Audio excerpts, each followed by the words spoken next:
सभी को नमस्कार। स्पेशल एजुकेशन यूट्यूब चैनल में सभी का हार्दिक स्वागत है। तो आप देख रहे हैं बहुत ही महत्वपूर्ण खबर जो रिटायरमेंट कर्मचारी हैं उनके लिए। सरकारी कर्मचारी के रिटायरमेंट नियमों में धमाका, क्या नियम में बदलाव हुआ है, बड़ा बदलाव। तो देख लेते हैं पूरी जानकारी। बने रहिए स्पेशल एजुकेशन यूट्यूब चैनल के माध्यम से।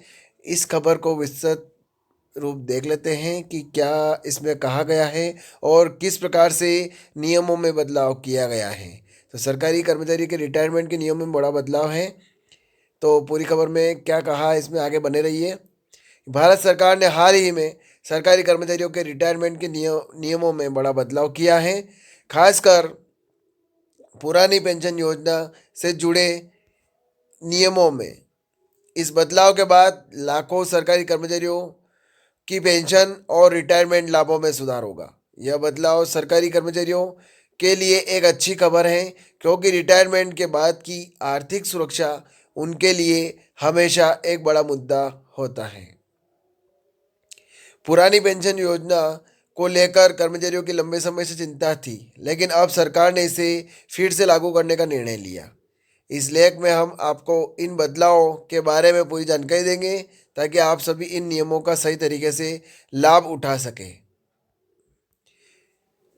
क्या बदलाव हुए हैं ओल्ड पेंशन में? तो सरकारी कर्मचारियों के लिए पेंशन योजनाओं में बदलाव से जुड़ी कुछ महत्वपूर्ण बातें हैं जिनसे कर्मचारी वर्ग को सीधे तौर पर लाभ होगा। पुरानी पेंशन योजना यानी ओपीएस के तहत कर्मचारियों को रिटायरमेंट के बाद उनकी अंतिम वेतन का एक निश्चित प्रतिशत पेंशन के रूप में मिलता था। लेकिन 2004 में सरकार ने नई पेंशन योजना यानी एनपीएस लागू की थी, जिसमें कर्मचारियों को अपनी पेंशन का एक हिस्सा खुद योगदान करना होता था और रिटायरमेंट के बाद उनके पेंशन का निर्धारण विभिन्न निवेश विकल्पों पर आधारित था। अब सरकार ने फिर से पुरानी पेंशन योजना को बहाल किया, जिससे कर्मचारियों को एक स्थिर और सुनिश्चित पेंशन मिलेगी। आइए जानते हैं इस बदलाव के प्रमुख बिंदुओं को। पुरानी पेंशन योजना रूल्स चेंज, पूरी जानकारी। नंबर 1, पुरानी पेंशन योजना की वापसी। पुरानी पेंशन योजना के तहत सरकारी कर्मचारियों को रिटायरमेंट के बाद उनकी उनका अंतिम वेतन का 50% तक पेंशन के रूप में मिलता था और इसमें कोई योगदान नहीं करना पड़ता था। इसे बेनिफाइड benefit defined benefit pension scheme कहा जाता था। अब सरकार ने इस योजना को फिर से लागू करने का निर्णय लिया है। मुख्य लाभ: निश्चित पेंशन। कर्मचारियों को एक निश्चित और सुनिश्चित पेंशन मिलेगी, जिससे उनका रिटायरमेंट के बाद का जीवन सुरक्षित रहेगा। कोई योजना नहीं, कर्मचारियों को अपनी पेंशन के लिए कोई व्यक्तिगत योजना नहीं करना होगा, जिससे उनके लिए पेंशन प्राप्त करना सरल होगा। प्रभावी वित्तीय सुरक्षा: रिटायरमेंट के बाद कर्मचारियों को महंगाई और जीवन यापन के बढ़ते खर्चों से राहत मिलेगी।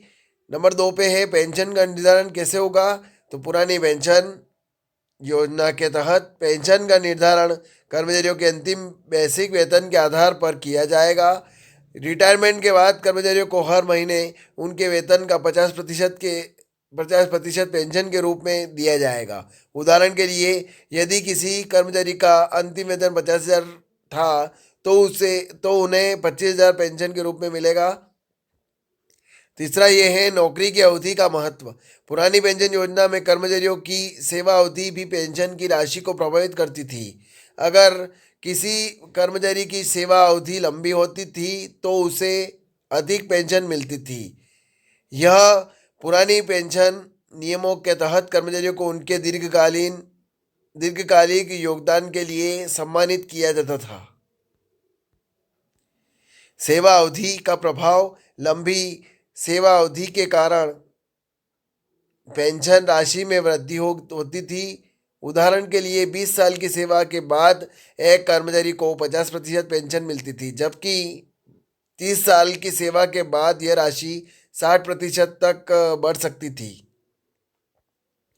नंबर 4 पे है पुरानी पेंशन योजना और नई पेंशन योजना का अंतर। अब तक सरकारी कर्मचारियों के लिए नई पेंशन योजना एनपीएस लागू थी, जिसमें कर्मचारियों को अपनी पेंशन के रूप में अपनी पेंशन के लिए एक निश्चित योगदान करना पड़ता था।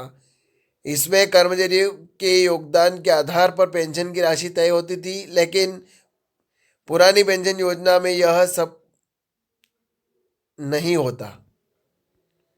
विवरण पुरानी पेंशन योजना और नई पेंशन योजना में। पेंशन की राशि अंतिम वेतन का 50% यानी ओपीएस में और एनपीएस में कर्मचारी के योगदान और निवेश पर आधारित। सुरक्षा सुनिश्चित पेंशन सरकार की गारंटी और अनिश्चित पेंशन निवेश पर निर्भर। कर्मचारी योगदान नहीं होता और इसमें होता है। पेंशन का निर्धारण अंतिम वेतन के आधार पर और इसमें निवेश की सफलता और योगदान पर आधारित। आगे इसमें यह है 5वें नंबर पे, क्या बदलाव होंगे जिन कर्मचारियों ने नई पेंशन योजना एनपीएस को अपनाया था। तो अब जिन कर्मचारियों ने नई पेंशन योजना को अपनाया था, अब उन्हें पुरानी पेंशन योजना में वापस लाया जाएगा। सरकार ने ऐसे कर्मचारियों के लिए एक व्यवस्था बनाई है ताकि वे अपने पुराने योगदान और लाभ को छोड़कर पुरानी पेंशन योजना का फायदा उठा सके। नौकरी में बदलाव। कर्मचारियों को अब अपनी पेंशन का भुगतान उसी तरह मिलेगा जैसे कि पुरानी पेंशन योजना के तहत होता था। बदलाव की प्रक्रिया। कर्मचारी को अपनी सेवा के दौरान जमा किए गए योगदान के बदले में कुछ लाभ मिलेगा, लेकिन उनकी पेंशन अब निश्चित और निश्चित राशि के आधार पर होगी। पुरानी पेंशन योजना का आर्थिक प्रभाव। सरकारी कर्मचारियों के लिए पुरानी पेंशन योजना के लागू होने से सरकार पर वित्तीय दबाव बढ़ सकता है। हालांकि यह कर्मचारियों के लिए आर्थिक सुरक्षा का एक मजबूत उपाय है, लेकिन इससे सरकारी खजाने पर अतिरिक्त बोझ पड़ सकता है। आर्थिक प्रभाव। सरकार पर वित्तीय दबाव। पुरानी पेंशन योजना में पेंशन का भुगतान पूरी तरह से सरकार करती है, जो वित्तीय संस्थानों पर दबाव बना सकता है। कर्मचारियों की आर्थिक सुरक्षा। कर्मचारियों को रिटायरमेंट के बाद वित्तीय सुरक्षा मिलेगी, जिससे उनकी जीवन शैली पर सकारात्मक असर पड़ेगा। सरकारी कर्मचारियों के रिटायरमेंट नियमों में यह बदलाव न केवल उनकी आर्थिक सुरक्षा को बढ़ावा देगा बल्कि रिटायरमेंट के बाद उनके जीवन को बेहतर बनाएगा। पुरानी पेंशन योजना की वापसी से कर्मचारियों को एक स्थिर और सुरक्षित पेंशन मिलेगी, जो उनके जीवन के अंतिम दौर को बिना किसी चिंता के जीने में मदद करेगी। इस बदलाव से कर्मचारियों को आर्थिक राहत मिलेगी और वे अपने रिटायरमेंट के बाद सुरक्षित महसूस करेंगे। अगर आपको हमारा ये आर्टिकल पसंद आया तो हमारे इस आर्टिकल को अपने दोस्तों और परिवारों के साथ ज़रूर शेयर करें और व्हाट्सएप टेलीग्राम के माध्यम से। तो ये आप खबर थी, ज़्यादा से ज़्यादा शेयर करें, लाइक करें, कमेंट करें आपको खबर कैसी लगी। और आप मेरे चैनल पर नए हैं यानी स्पेशल एजुकेशन यूट्यूब चैनल पर पहली बार विजिट कर रहे हैं, चैनल को सब्सक्राइब जरूर करें ताकि इस प्रकार से नई अपडेट आप तक जल्दी पहुंच जाए और नई नई खबरें भी आप तक जल्दी पहुंच जाए। जय हिंद, जय भारत।